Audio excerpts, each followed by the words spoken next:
नमस्कार दोस्तों, आज हम बात करते हैं ऑडिट की, अंकेक्षण की। तो दोस्तों, अंकेक्षण का हमारा चैप्टर नंबर 3 चल रहा था, अंकेक्षण के प्रकार। तो दोस्तों, हमने वैधानिक अंकेक्षण को पढ़ा था कि वैधानिक अंकेक्षण के लिए क्लास नंबर 4 में हमने डाल रखा है वीडियो कि वैधानिक अंकेक्षण किस प्रकार से होता है। ये एक प्रकार से अनिवार्य अंकेक्षण होता है। एक सा अंकेक्षण करना कानूनी अधिनियम के द्वारा अनिवार्य माना गया है और ऐसा अंकेक्षण होता है वो कंपनी अधिनियम, जैसे मान लो 2013 है, बैंकिंग विनिमय अधिनियम 1949 है, भारतीय सहकारी जो अधिनियम है उसके अनुसार जो भी अंकेक्षण किया जाता है वो कौन सा अंकेक्षण कहलाता है, वैधानिक अंकेक्षण कहलाता है। इन सभी के बारे में हमने आपको क्लास नंबर 4 में सब कुछ बता रखा है। अब हम बात करते हैं कि इसके बाद अंकेक्षण अपनी रिपोर्ट बताए गए प्रावधान जो विधान द्वारा निर्मित प्रावधान है उन्हीं के अनुसार अपनी रिपोर्ट है वो देगा अंकेक्षण।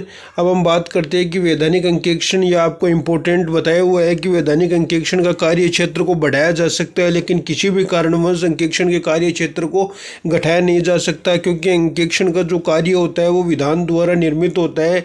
जैसे ही किसी कंपनी की स्थापना किसी विधान द्वारा या वैधानिक स्थापित होती है तो उसी के अनुसार उसके कार्य भी बन जाती है और उसके कार्य क्षेत्र को विधान द्वारा निर्धारित कार्य क्षेत्र को कम नहीं किया जा सकता दोस्तों, बढ़ाया जा सकता है। इसलिए वैधानिक अंकेक्षण क्या होता है कि ऐसा अंकेक्षण जो विधान द्वारा निर्मित हो, जैसे मान लो कंपनी अधिनियम हो गया, बीमा अधिनियम हो गया, सारे आपके वैधानिक अंकेक्षण हैं।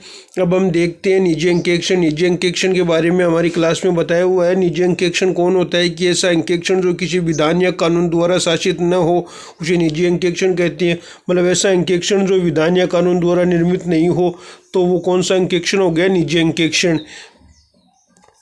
तो आप एक बात ऐसे याद रखिए, जो विधान द्वारा निर्मित नहीं हो वो कौन सा अंकेक्षण कहलाता है, निजी अंकेक्षण। इसमें कौन होता है, व्यष्टि होता है, व्यक्ति खुद होता है, फर्म होता है, एचयूएफ होता है। एचयूएफ मतलब हिंदू अविभाजित परिवार, हिंदू अविभाजित परिवार, जिसमें परिवार का मुख्य ही क्या होता है, परिवार का प्रधान अधिकारी होता है। और बात करते हैं क्लब की, अस्पताल की, पुस्तकालय की, विद्यालय, इन सभी का अंकेक्षण क्या होता है कि निजी अंकेक्षण होता है। और अंकेक्षण का अधिकार, कर्तव्य, नियोक्ता और अंकेक्षण दोनों के आपसी संबंधों के आधार पर निर्धारित किए जाते हैं।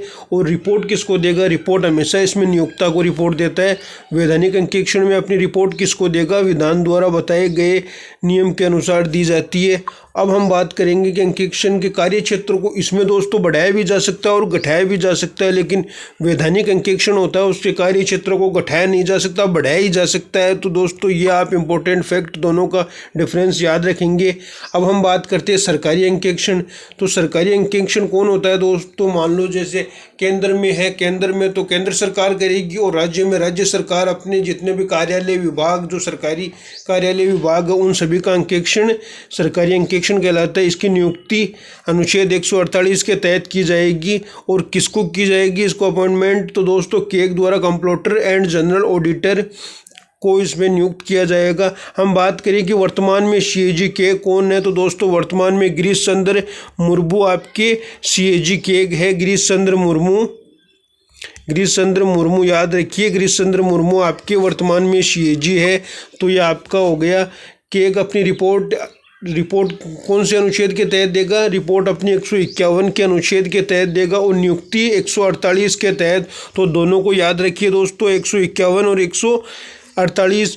और बाकी अगर देखा जाए तो संविधान के अंदर 148 से 151 के जो अनुच्छेद है वो केग के लिए है, कंप्ट्रोलर एंड ऑडिटर जनरल के लिए है, अंकेक्षण एवं महालेखा नियंत्रण के लिए।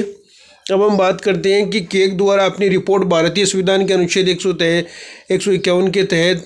अब बात करते हैं राष्ट्रपति और राज्यपाल को भेजता है। तो राज्य के लिए अगर कोई ऑडिटर ऑडिट करता है तो अपनी केग की रिपोर्ट भेजेगा राज्यपाल को।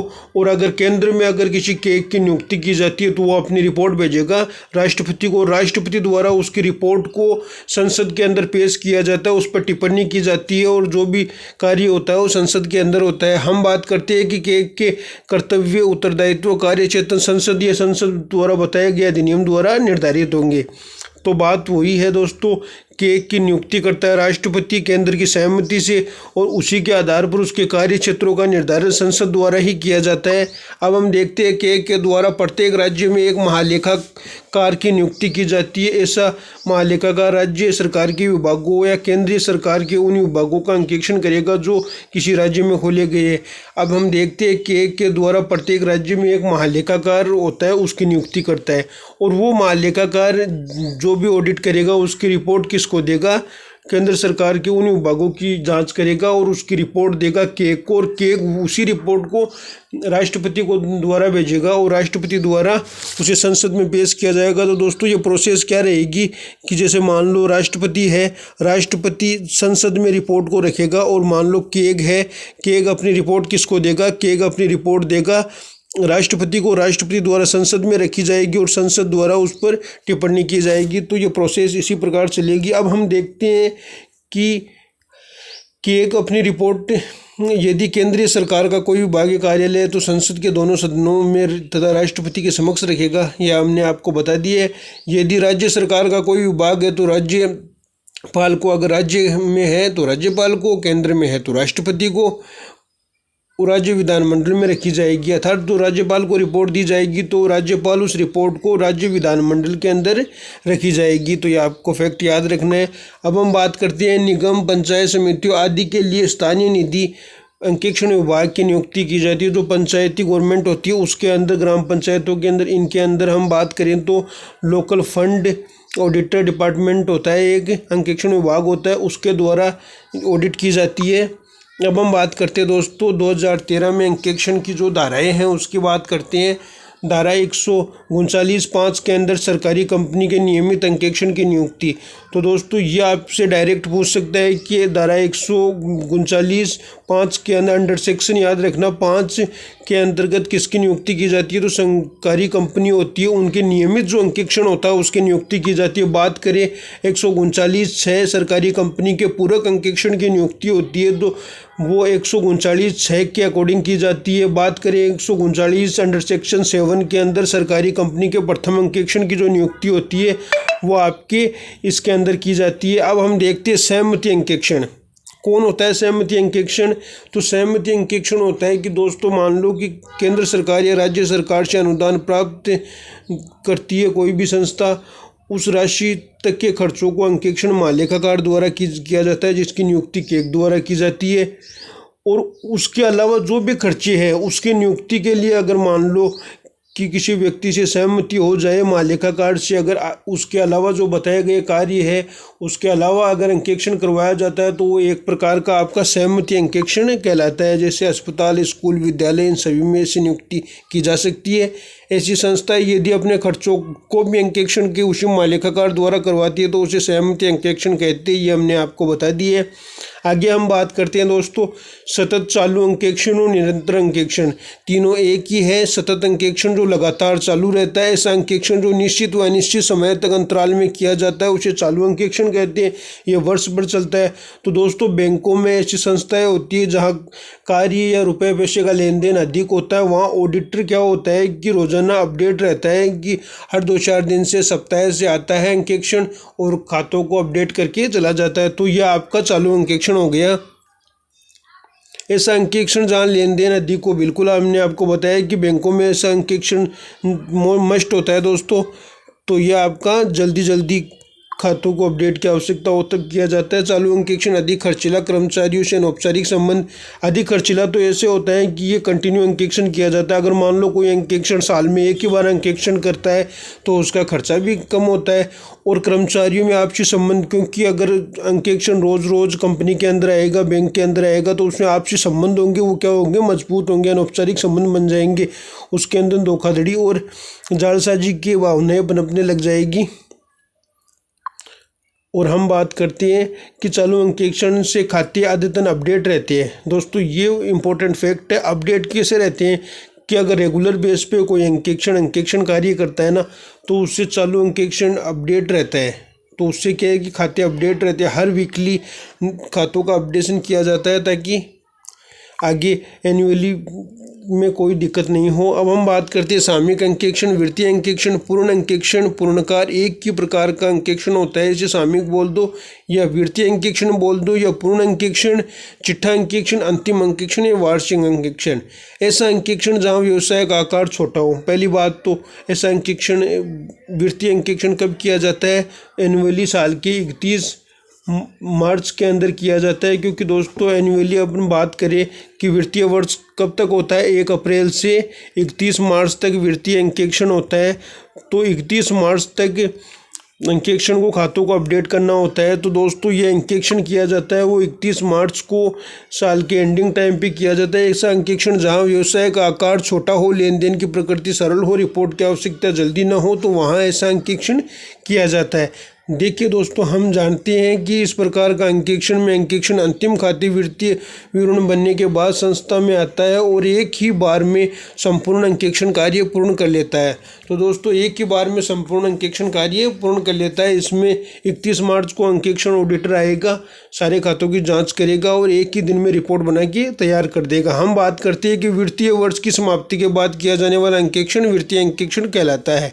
तो दोस्तों ये आप एक बार याद रखिए, क्योंकि वित्तीय वर्ष की समाप्ति में balance sheet, profit and loss account and trading account के अंदर जो भी होता है उन सभी की एक साथ में जांच की जाती है। उसे क्या कहते हैं? वित्तीय अंकेक्षण। एक दोस्तों इसमें ये कमी भी होती है कि इस अंकेक्षण से रिपोर्ट का सार नहीं निकलता, क्योंकि कुछ लेन देन जांच होने से रह जाते हैं। अब हम बात करते हैं चिट्ठा अंकेक्षण। चिट्ठा अंकेक्षण कब किया जाता है? भारत में प्रारंभिक लेखा प्रविष्टि से प्रारंभ करते हुए अंत में वित्तीय विवरणों का अंकेक्षण चिट्ठा अंकेक्षण कहलाता है।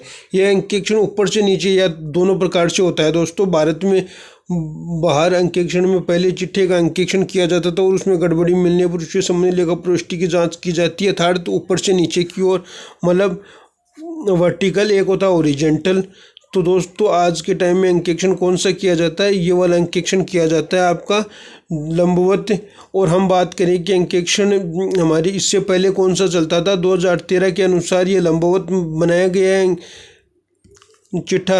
और उससे पहले अंकेक्षण में दो प्रकार का होता था, एसेट्स और लायबिलिटीज़, दो पक्ष होता था। तो ये आपका वर्टिकल साइड का अंकेक्षण होता था। तो हम बात करते हैं कि चिट्ठा अंकेक्षण आपको बता दिया है। अब हम बात करते हैं अंतरिम अंकेक्षण। अंतरिम अंकेक्षण दोस्तों चालू अंकेक्षण और अंतिम अंकेक्षण दोनों के बीच का होता है। कैसे होता है कि चालू अंकेक्षण होता है दोस्तों, रोजाना खातों को अपडेट किया जाता है। अंतरिम अंकेक्षण साल के एंडिंग के अंदर किया जाता है। और अंतरिम अंकेक्षण, इन दोनों के बीच में जो अंकेक्षण किया जाता है वो क्या कहलाता है? अंतरिम अंकेक्षण। ऐसा अंकेक्षण सामान्यतः वर्ष भर न होकर किसी अवधि विशेष के अंदर, जैसे मान लो चालू अंकेक्षण अभी एनुअली आपका ईयर चल रहा है, अभी अप्रैल के सप्ताह के अंदर आपका हो जाएगा चालू अंकेक्षण, और अंतिम में आपका वित्तीय अंकेक्षण हो गया। तो चालू अंकेक्षण और वित्तीय अंकेक्षण के बीच में डिफरेंस कितना हो गया? 1 साल का डिफरेंस हो गया। और इसी 1 साल के बीच में 6 मंथली अगर आपने अंतरिम अंकेक्षण करवा लिया तो वो कौन सा अंकेक्षण कहलाएगा? अंतरिम अंकेक्षण। और ये दोस्तों विशेष आवश्यकता के लिए किया जाता है, जैसे अंतरिम लाभांश की घोषणा हो।